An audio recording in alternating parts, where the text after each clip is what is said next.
48 teams playing 104 matches across the United States, Mexico, and Canada. The 2026 World Cup is the largest, most sprawling sporting event ever organized. And to hear FIFA president Gianni Infantino tell it, this scale makes it the most inclusive tournament in history. He's even called FIFA the official happiness provider for humanity.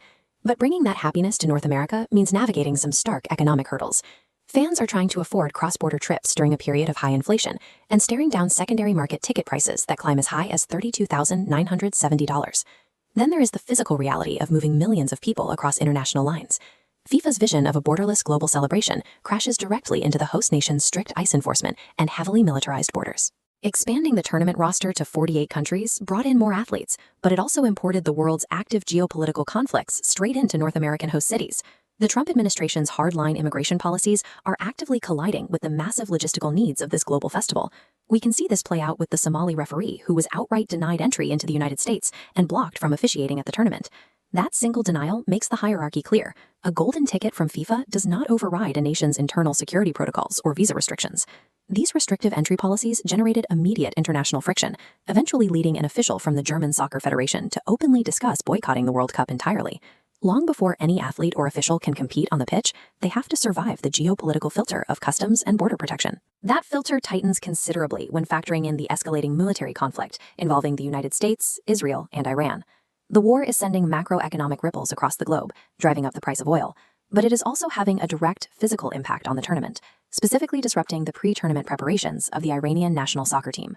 To navigate rising tensions, the team abandoned their training camp in Tucson, Arizona, relocating south to Tijuana, Mexico. Yet the Iranian entourage ran into severe visa hassles, leaving them without clearance right before their U.S. matches. Active foreign policy decisions and missile strikes are literally redrawing the map of the World Cup's training infrastructure. Those geopolitical tensions do not evaporate once a team successfully crosses a checkpoint. They follow the players directly into the locker room, forcing athletes to navigate political demonstrations. When the Iranian players arrived for the tournament, they wore lapel pins specifically honoring the victims of a deadly missile strike that hit an elementary school at the start of the war. This kind of action triggers FIFA's strict censorship rules, which ban political messaging. In response to that suppression, massive fan protests erupted outside the stadium in Inglewood, California. The conflict escalated further when FIFA officially banned fans from displaying the pre-revolutionary Iranian flag inside the stadiums. The modern sports stadium operates as a highly surveilled, tightly controlled arena where nationalistic ideologies are actively monitored and policed. The original promise of a 48-team mega-tournament was to bring the world closer together in pursuit of a single unifying prize. Yet the reality of competing for that prize requires navigating a grueling logistical minefield.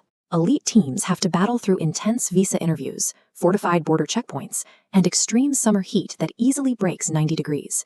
To host an inclusive event of this scale, FIFA had to partner with nations that are currently prioritizing exclusionary border enforcement. The true referee of this tournament does not carry a whistle. The outcomes are being shaped by the diplomatic relationships and active military postures of the host nations. When international sports collide with global politics, national security sets